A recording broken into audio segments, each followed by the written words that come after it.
I'll do the intro and then. How deep do you want to go? As low as you want to go. Okay. Yeah. Bring out your radio voice. Yeah, should be good. Got the feeling that Barry White's in my ears here. Hey, you just found my nickname. Yeah. Perfect. Welcome to the Slightly Serious Sign Podcast, brought to you by Wensco Sign Supply, the #1 podcast in the sign and graphics industry for news, events, new products, and customer success stories. If you want to know what's going on or you want to grow your sign shop, you're in the right place. Here is one, some, or all of your hosts, Mike, Tyler, and Domingo.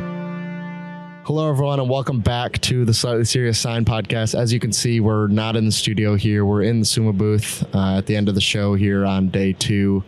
Gonna go through some stuff they have going on here. Let the people that are here introduce themselves and kind of get into it. So if you hear a little background noise, we're live at the show, so it's going to be kind of a normal thing here. So, so anyways, if you guys want to take turns, who are you? How long you been in the industry, and what's your current role here at Summa?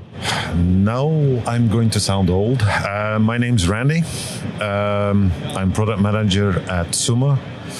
I've been with the company for since 2004, so that's 22 years. Yeah, You're old. I know. I know. That's called experience. Exactly, yeah. Right. It's true. It's true. So I'm Bart Robbrecht. Well, Robbrecht in Dutch. Been in the industry for around 15 years now in the meantime.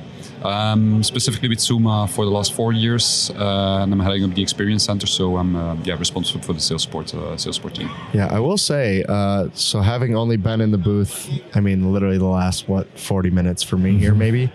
You guys do you, I don't know where the locations are, how that all works. You guys seem to all know each other pretty well, though, so that's I think we're quite flexible in talking to people, and we're easygoing. We're a close team, I would say, as well. Yeah, for sure. The people here are from the Belgian office, so HQ from Summa. Yeah. And now we've got the Indianapolis office over here as well, so all the US team. We see each other 2-3 times a year, so you get to know each other on the shows, right? But, we do vibe. Yeah, exactly. Yeah, it was cool to see kind of as the show ended here, and obviously everyone kind of starts winding down. It was cool to just be here for it. Because I think a lot of teams are not that way. You know, they're trying to dart out of here as quick as they can. Nobody here, there wasn't a single person here that was in a hurry to leave. So, so you guys must be doing something right at least. We leave at the same time, right? Everyone waits until we're done. Yeah, exactly. One team. So one of the icebreaker question we like to ask, especially with people that do trade shows, is always good. Is if you could eat anywhere with anyone, any location, where would it be or what would it be? And you can answer as many or as little of that as you would like to.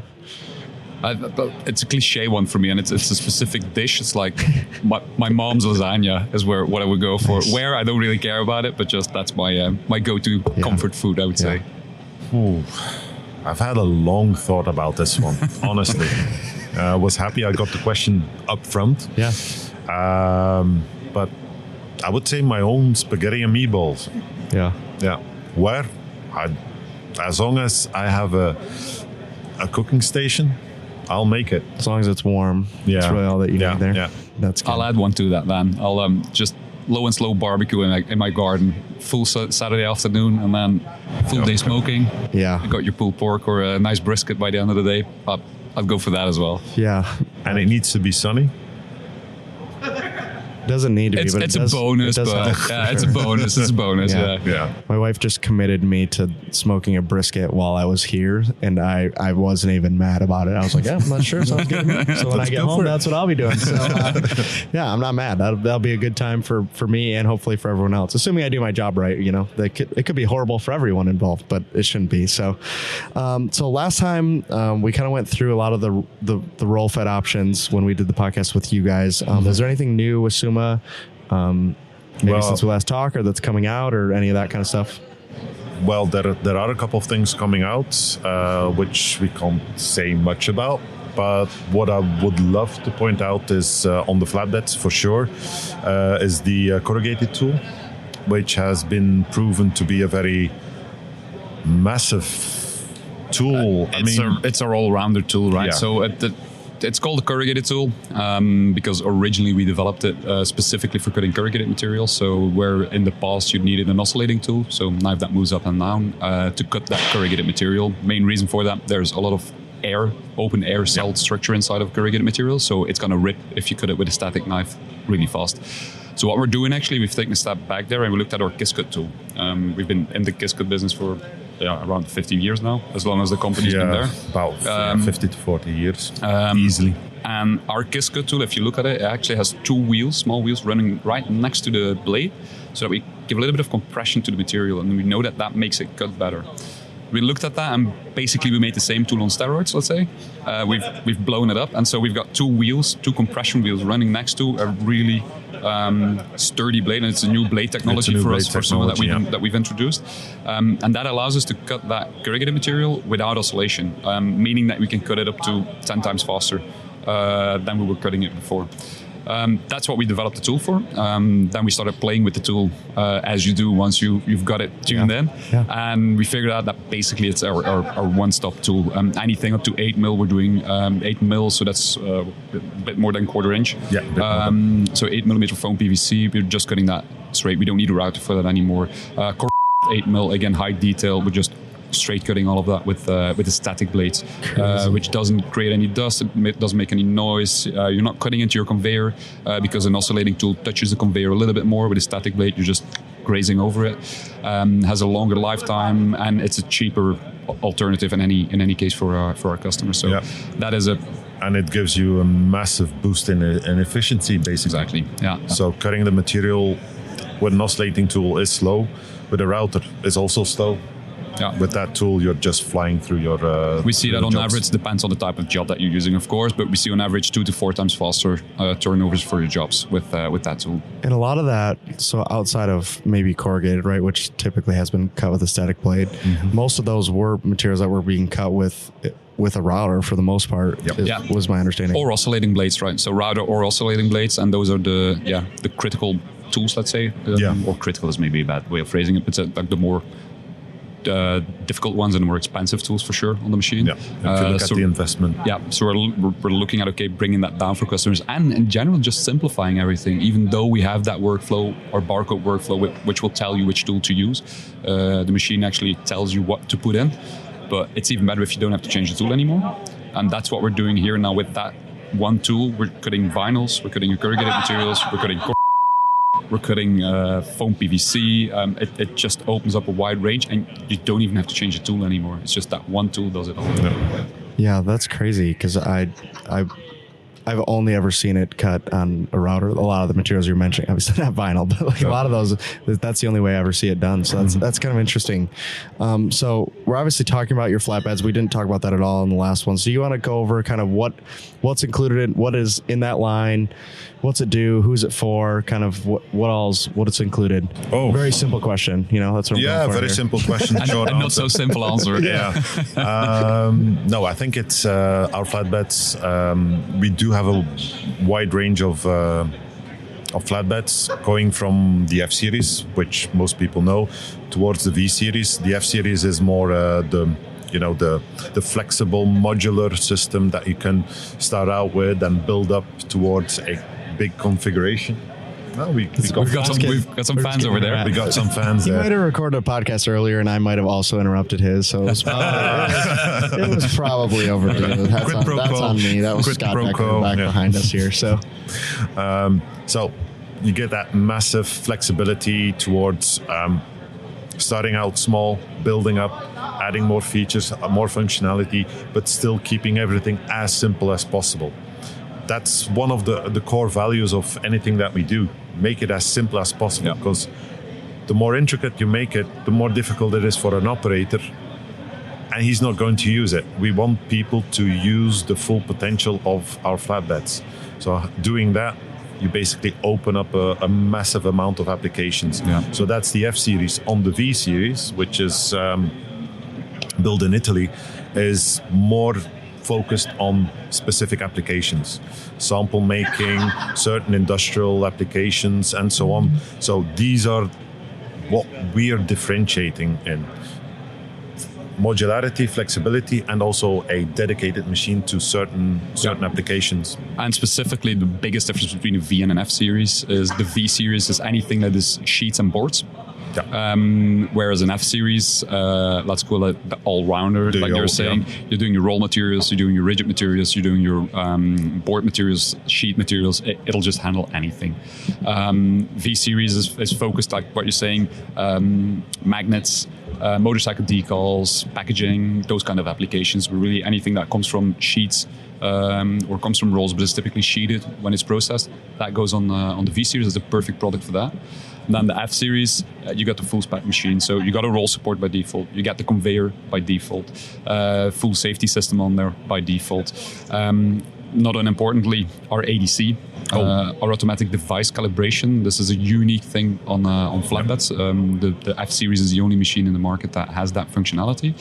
A lot of people think it's only checking the depth, so checking the height of the blade, which it does, obviously. Every single time that the machine is not sure, so basically when the power has been cut to the head, safety went off, you turn the machine off, it's automatically going to recheck the depth of that blade. The operator doesn't have to do that himself. He can also not say, don't check the height of the blade, because we want to make sure that we protect that conveyor. On top of that, when your blade wears out a bit, you'll see that you're maybe not cutting through perfectly anymore or so on. You don't have to put the blade deeper. You're just going to recalibrate the blade. And actually the ADC, it's a laser system that we have that is checking the blade, and it's looking at the blade for wear and tear. And it will actually compensate everything so that even with a worn blade, you'll still get perfect cut quality. So you can use that blade for a longer period of time. If you then pop a new blade in, it'll recognize it, you do the recalibration, everything's reset for that brand new blade, and you keep getting that same quality no matter what kind of blade basically you put in, or what the life span of the life trajectory of that blade has been. Yeah. And that is unique to the Summa machine. Yeah. Are you finding that they're getting a lot longer life out of their blades with that system, or do you find it more as like a fix for people just maxing out the pressures?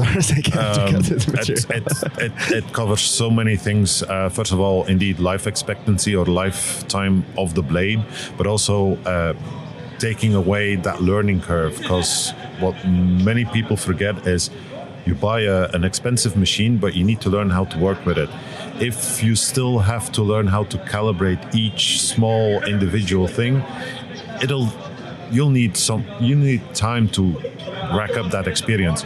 With the ADC, that gets removed. Basically, it's a touch of a button, and 6 months of experience is just covered by one touch of a button. Yeah. When I do trainings, I always do a competition with the ADC. I calibrate it manually. I let the ADC do it. I've never won so far. Yeah. So that's just it takes away the guessing work from everything. The way you would want it to be, for sure. Yeah. So, is there anything on maybe the between the two? Is there anything that one can do that the other one can't do in terms of material or you're looking at the roll materials there. So basically the flexible materials, having that roll to roll, doing jobs that are longer than the table, for example, because like our 1612, which is 5x4. Yeah, I think. I'm metric oriented, so bear with me on that. 65 by 47 inches. Thank you very much. There we go. You can perfectly fine do a 4x8 on that. It's just you let the sheet stick out of the machine a bit. We'll cut the first part. It's going to move the conveyor forward, pull the material with it, and then we'll do the second part.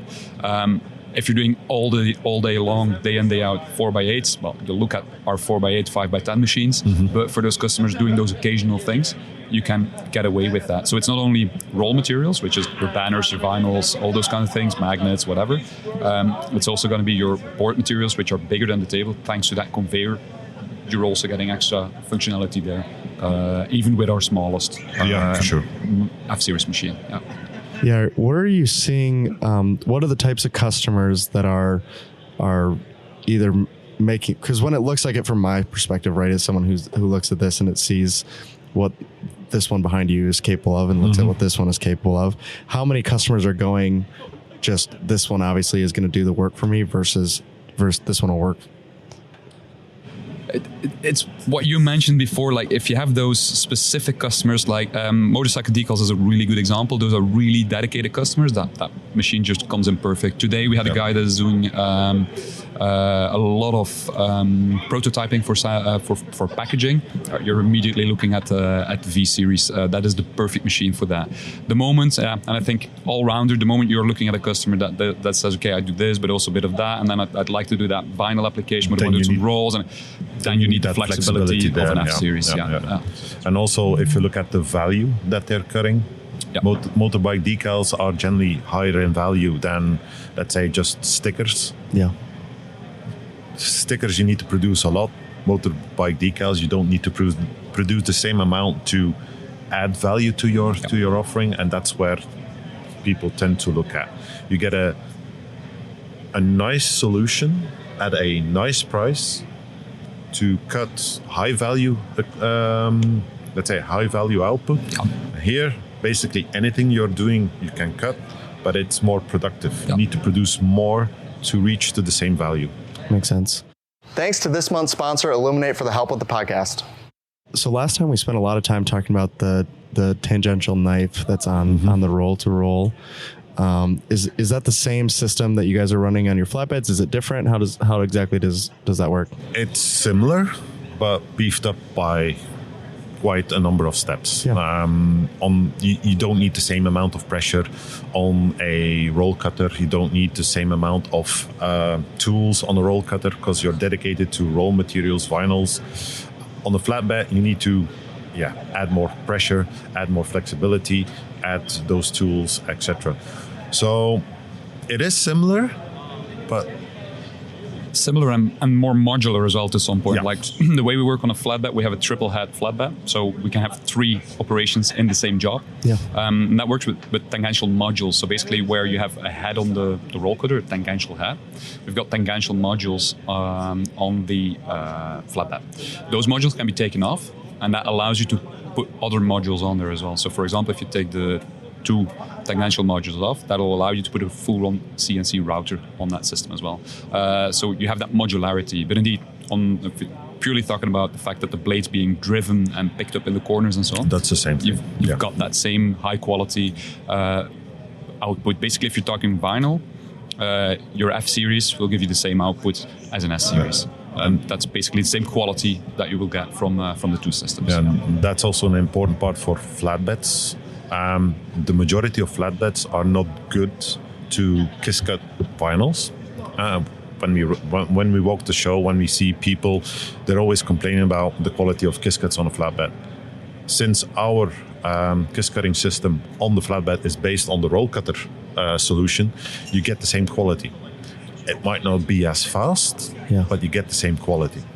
So when we have customers doing, let's go exclusively on decals right here, and we maybe not even motors, like those thickness of materials. When does somebody lean into on a roll versus move into a flatbed? When do you think is that valuable for them? 2 things for me. What you're saying, thickness. If you're really going to hard laminated materials, really rigid materials, I'd say once you go over that 1 millimeter, you'll probably start looking at a flatbed. Yeah. And I had a second thing top of mind. It's skipping me. It's been a long day. Same here. Yeah. The second point I was going for. Otherwise, I just jump in. Go. Yeah. Maybe I'll come back. Yeah. For me, is how they are going to send those decals to their customers. If they want to have them finished, if they want to cut them out, you can still through cut on a roll cutter. However, if you through cut there, it's a perforation. You still need to pop those out. On a flatbed, you just cut through and you just gather everything, put it in a box, send it to the customer. Perfectly compatible. That was my second point. So that's what I've seen too, where we have customers that do a lot of stickers, right? And they're doing them on roll and it's perf. Yeah. And on top of how much extra effort it is to punch them out, right? If you do it right, they fall off pretty easily, right? But it does tend to do a lot more wear and tear on the blade on a roll machine than it seems to do on a flatbed, and that's the one that we see has been a big benefit to customers as well. And it's also because on the flatbed you're not using that same kiss cut blade to do the through cut. You actually have a dedicated through cut blade on there, so you're keeping that kiss cut blade in a better shape for a longer period of time. And those through cut blades are more suited for basically the reason your blade's blunting more is because you're not cutting only through the vinyl anymore, which is that's a nice and easy material to cut through. You're cutting through the backing. Not all of them are paper-based, but most of them have fiber in it. Yeah. The fibers are actually causing a much more wear and tear on your blades. Yeah. And if you can separate that on a flatbed, for example, to a dedicated tool with different types of knives that are more suited for those fiber-based materials, that extends the lifetime there as well, and improves the quality in general as well. Sure. Yeah. You mentioned the kiss cut on the flatbeds as being it may be slower than the roll fit. How much of a difference are we talking for kiss cut? My default answer is going to be, what are you cutting? Yeah, it all depends on the detail and the design that you have. But maybe let's talk about the reason why you'll have a bit of a slower cut on a flatbed than on a roll cutter, and it's yes and no to some extent. Like if you're doing sheeting, the flex cut will be slower than the true cut on a flatbed. So it's like that balance.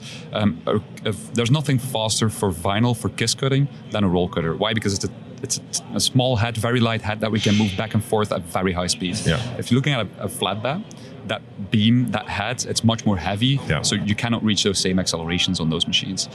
So the thing is, a roll cutter will be faster for vinyl, a bit slower for through cutting, and it's going to be a perf cut.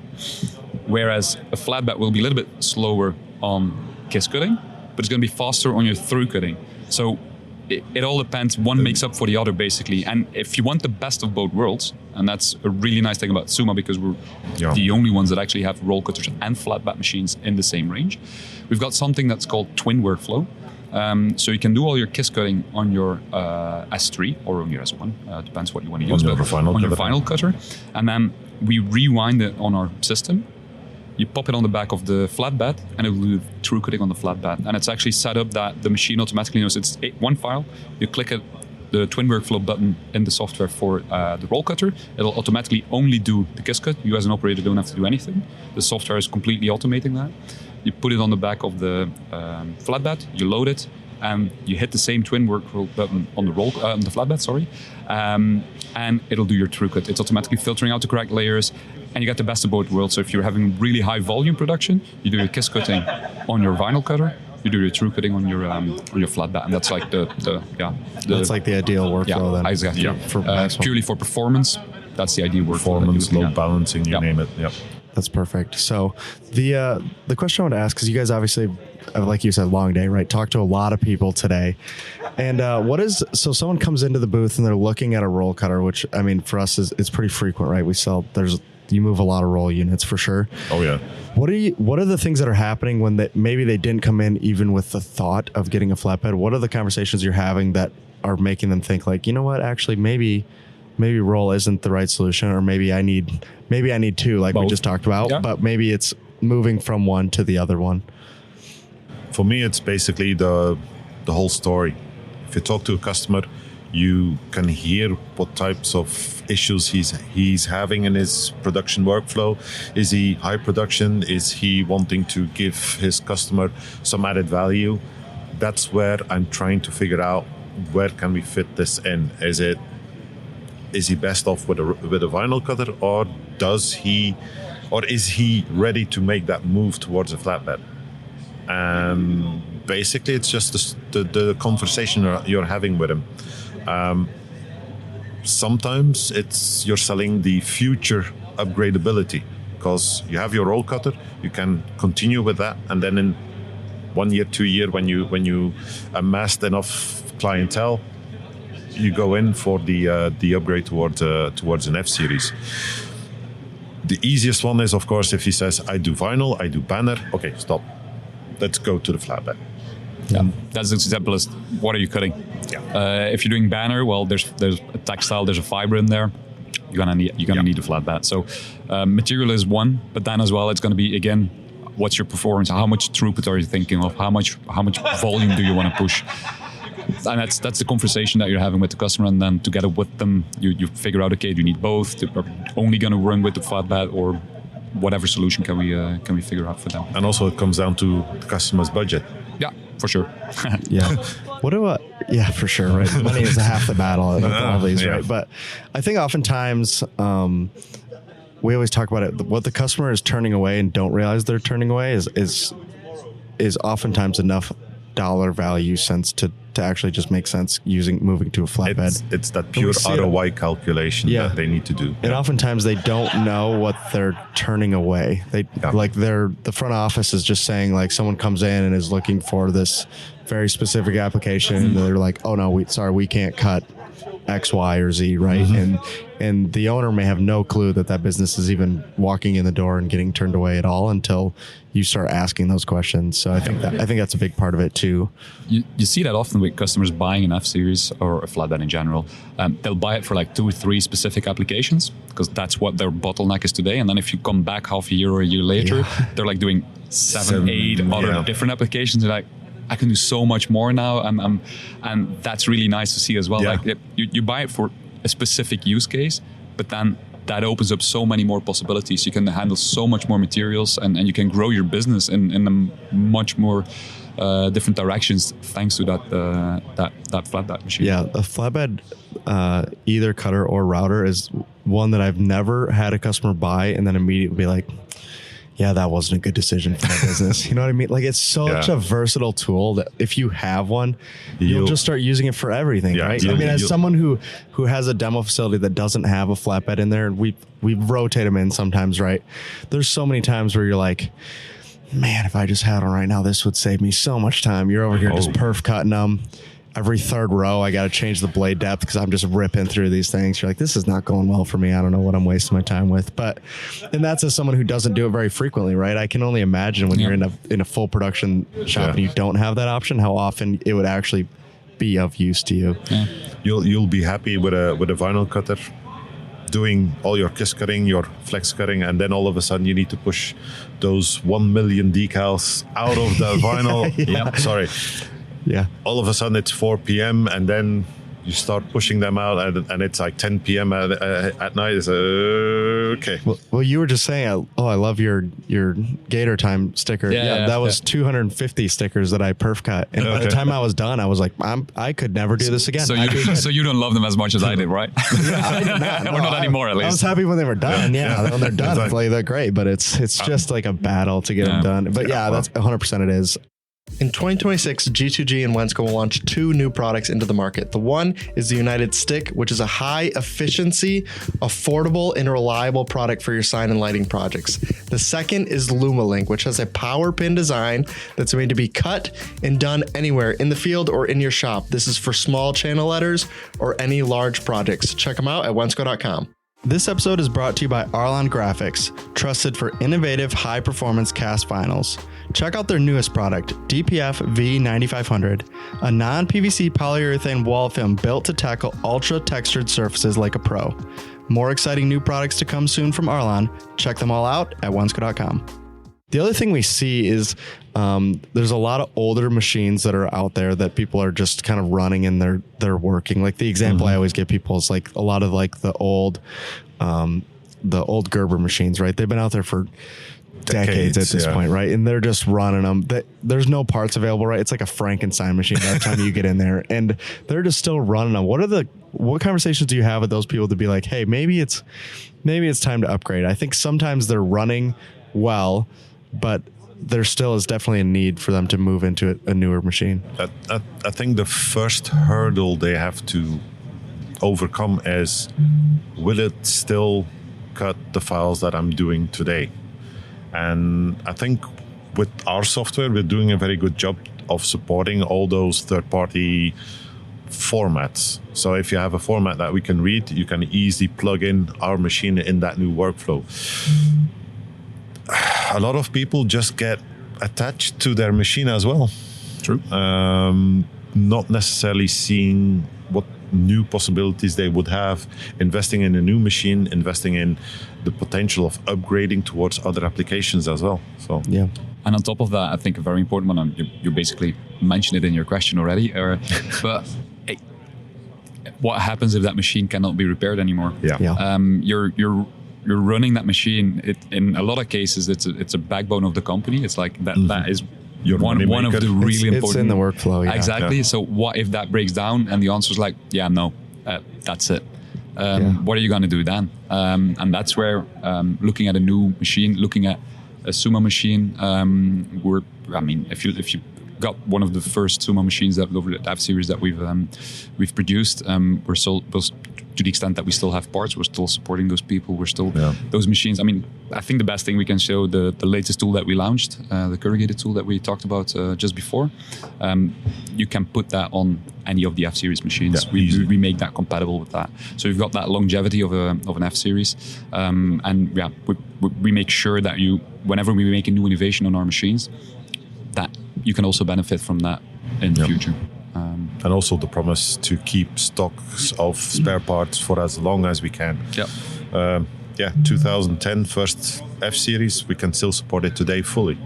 Nice. Doesn't matter if it yeah. breaks down, we have parts. Yeah, and the new tools are still compatible. Innovations that we do now are still compatible with those machines as well. Yeah, makes sense. Just a few questions left here. So what does it look like on the software side? As somebody who just watched the demo, I can tell you it's way more straightforward than you might expect it to be. Mm-hmm. What does that look like? Especially if someone is not familiar with Summa before, I would say. I think easiest way to say it, one-click workflows. That's the short answer. What does that mean? If you put a 50-meter roll of vinyl on the back of the machine, you can have 50 different jobs printed on it. The barcodes are on there. You just do literally a single click. The machine will automatically go and find the barcode. It'll fetch the file. It knows which material is used. It'll check if the correct tools are in there. It'll start processing it. Done. It's going to go to the next job, and it'll just keep going until it doesn't find any barcode anymore. You'll have 5-6 different action sets is what we call it. So the action sets are basically automations within the software where you're going to say, I'm doing roll materials with print, I'm doing sheet materials without print, I'm doing sheet materials with print. That's like your 3 default buttons in the software. Yeah. That's all you have to know. And then basically if you have a new operator coming in, what we're saying for your day-to-day cutting applications, give it an hour, 2 hours, and you have a new person up and running. And that is important for us, the ease of use and being, let's say, the easiest flatbed machine in the market to use, and that is our software that makes that difference. And we are producing that software ourselves. So we've got quite a few guys in the R&D team that are putting a lot of work in that. But that is what makes the difference as well. Making a machine is one thing, but then being able to run it and making it as easy as you can to operate it. Being able to hire a new guy and have him up and running with the machine within an hour. That is what the. I don't even know what that noise is. No idea what just started. Yeah. Who knows?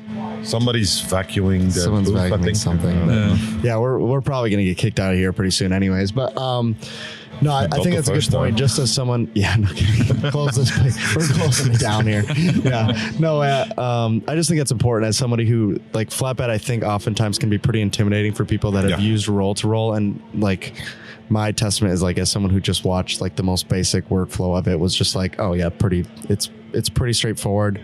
It seems like file setup is pretty simple. You guys can tell me if I'm wrong there, but pretty similar to if you're doing roll cutting now. It doesn't seem much more complex. It is actually the same. I mean, we're using Go Sign on the roll cutters. Yeah. We're using Go Produce on the flatbeds. The interface looks exactly the same. Of course, the flatbed will have a bit more extra. There's more tools in there. There's more possibilities because it's a flatbed. But if you know how to run a roll cutter, you'll find your way with the flatbed as well. And definitely, if you have multiple machines in your shop, it's easy to migrate from one to the other. Yeah, it's the same interface, same functionality. Exactly. Going from one click to one click. Yeah. The other question I had, we kind of already covered, which I said, what does service and support look like? And you said the one that you made in 2010, you can still get parts for. So that's pretty straightforward. Are you guys who does the service on the flatbed side of things? Do you do that all in-house? How's that work for you guys? It's pretty hybrid, I would say. Majority of our partners do the service, the first service. If it gets too difficult for them, parts or the machine is too old, whatever, they come to us and then we take over. But our first line of support is the dealer, and we will support them to the furthest extent that we can. Yeah. This is a question as someone who is a dealer should have known the answer to your question, but the funny part is, by the time you hear this, we'll be fully up and running. Oh yeah. By the time we're recording this, that's not the case though. So we've it's pretty new to us here. So I know a lot of the service now is currently for us, I think, is a hybrid, right? If we can do it, we do it, and if we can't get to it, then you guys seem to help pretty well with that. So yeah, from our side, I mean, we talk about this all the time. Like, we wouldn't even sign up a equipment dealer if we didn't think that we were going to have at least some help on the support side, because that is the biggest hurdle and not something we want to put our name behind and have it go poorly. So far I can't speak for Flatbed, right? Because that's new to us, but on the roll-to-roll, it's been unbelievably good. So no complaints there. But yeah, I had other questions, but we're kind of at the end of the show here, so I don't want them to run and everyone might be waiting for us around here. So I think we covered a lot of what we want to hear on the Flatbed side of things. So I really appreciate you guys. If somebody is looking at one of your competitors' products, right, on the Flatbed side of things, what's something you would say to him to convince them to look at Summa instead? Ease of use. Yeah. And 50 years of experience in one machine. Yeah. And for me, the real big one, that ADC, the full automatic calibration of your blades, guaranteeing you that security towards your conveyor, and the software. Single click workflows, making it as easy as possible to use. Yeah. Well, perfect. Well, thank you guys. I appreciate you guys being on the podcast. You guys all seem like we were last second here trying to get it all set up. But I just appreciate you guys jumping on and being willing to do this. No worries. Thanks for having us. You've already talked about it all day, and I'm just asking you probably the same questions you heard all day. So it's a good time. I didn't have anybody ask me what I wanted to eat. Yeah. No, that was the first one, though. That's pretty disrespectful. You should tell them next time. Be like, nobody provided me any food. Nobody showed any interest in our nutrition whatsoever. Come on, people. Yeah, me neither. I mean, you guys are the first ones to offer me a drink all day today, so I'm in a pretty good spot here. That's Belgian hospitality for you. Appreciate that. Yeah. So thank you guys for being on. I appreciate it, and hopefully you guys enjoyed this episode, and we'll see you in the next one. So goodbye. See you. Bye.